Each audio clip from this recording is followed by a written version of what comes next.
Hello दोस्तों, सभी को नमस्कार। आज 15 जून 2026। आइए पढ़ते हैं आज की न्यूज़ के बारे में डिटेल एनालिसिस।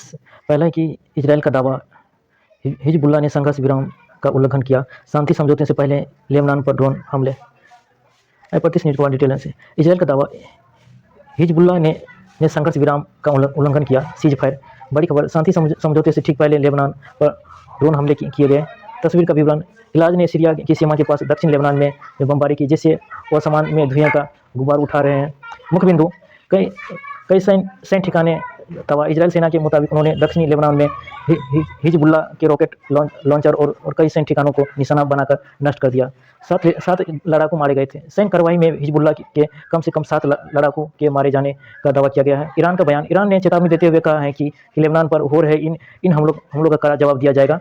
नागरिक को चेतावनी, इजरायली सेना ने दक्षिणी लेबनान के स्थानीय लोगों को सुरक्षा कारणों से फिलहाल अपने घरों को न लौटने की सलाह दी है। ऑनलाइन ठगी में डूबी हुई रकम सरकारी पोर्टल से मिल सकेगी। आइए पढ़ते इस न्यूज़ के बारे में डिटेल्स एनालिसिस। गृह मंत्रालय की भारतीय साइबर अपराध समन्वय केंद्र ने साइबर धोखाधड़ी के पीड़ितों के लिए money restoration module MRM portal शुरू किया है। इसके जरिए पीड़ित अब घर बैठे ऑनलाइन अपने फ्रीज या होल्ड किए गए पैसे की वापसी रिफंड के लिए आवेदन कर सकते हैं। आवेदन के लिए पात्रता या शर्तें। यह रिफंड सुविधा केवल उन पीड़ितों के लिए लागू होती है जिन्होंने ऑनलाइन धोखाधड़ी के तुरंत बाद 1930 हेल्पलाइन पर कॉल किया हो, NCRP पोर्टल पर अपनी शिकायत दर्ज की हो, जिनके पास शिकायत दर्ज करते समय मिला 24 अंकों का कंप्लेंट ID एक्नोलॉजमेंट नंबर मौजूद हो। धोखाधड़ी की रकम को पुलिस या बैंक द्वारा जलसाज या फ्रॉड करने वाले के बैंक खाते में सफलतापूर्वक फ्रीज होल्ड कर लिया गया हो।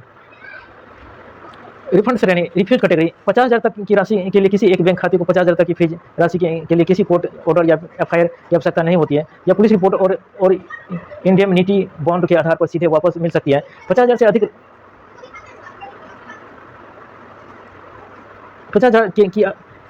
अधिक की राशि के लिए यदि किसी एक बैंक खाते में फ्रीज की गई 50,000 रुपये ज़्यादा है तो FIR दर्ज कराना और कोर्ट का आदेश प्राप्त करना अनिवार्य है।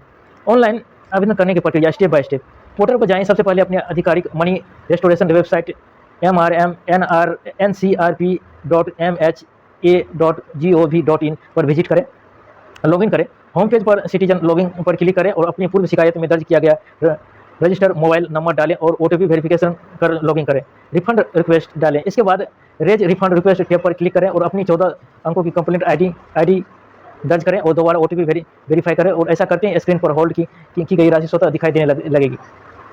दस्तावेज और बैंक डिटेल्स भरें, अपने पैन कार्ड की डिटेल्स कॉपी अपलोड करें और इसके बाद उस बैंक खाते का अकाउंट नंबर और IFSC कोड भरें और जिसमें आप पैसे वापस पाना चाहते हैं।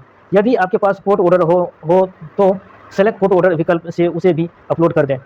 5 सबमिट और ट्रैक करें, कैप्चा दर्ज करें, घोषणा पत्र को टिक करें और सबमिट बटन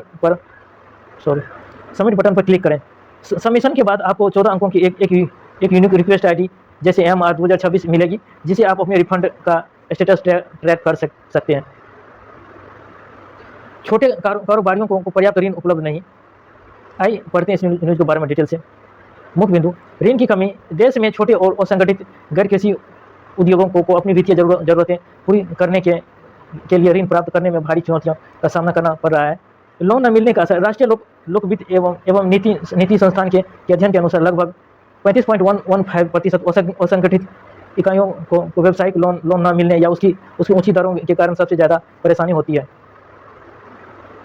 तकनीक और विकास पर प्रभाव, लोन न मिलने से छोटे और असंगठित क्षेत्र के उद्यमों को नई तकनीक अपनाने में परेशानी हो रही है, जिससे उनके विकास की रफ्तार धीमी पड़ गई है।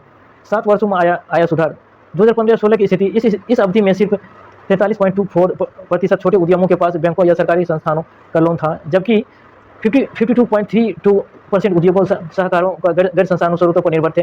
2023 से 24 की स्थिति में थोड़ा सुधार हुआ और 52.95 उद्योगों के पास बैंकों का लोन है और अनौपचारिक स्रोतों साहूकारों पर निर्भरता घटकर 43.97% रह गई है। पहुंच में कठिनाई, आंकड़ों के विश्लेषण से पता चलता है कि लगभग 65% उद्योगों को वित्तीय संस्थानों तक पहुंच बनाने में अभी भी कठिनाई हो रही है। सरकार को सुझाव, ठोस कदम उठाने की जरूरत। अध्ययन में सुझाव दिया गया है कि सरकार को विभिन्न वित्तीय समावेशन योजना को बढ़ावा देना चाहिए। लक्षित वर्ग, महिला या SC या SC या एसटी या ओबीसी उद्यमों तक ऋण सुविधा की प्रवाह सुनिश्चित करने के लिए जागरूकता बढ़ानी चाहिए। योजना का क्रियान्वयन, योजना के बेहतर क्रियान्वयन पर जोर दिया जाना चाहिए ताकि असंगठित क्षेत्र के उद्यमों को वित्तीय सहायता आसानी से मिल सके। भारत स्टेज 7 उत्सर्जन मानक 2030 से लागू होगा। भारत स्टेज 7 BS7 उत्सर्जन मानकों के बारे में जिसे सरकार द्वारा 2030 में लागू करने की योजना बनाई जा रही है।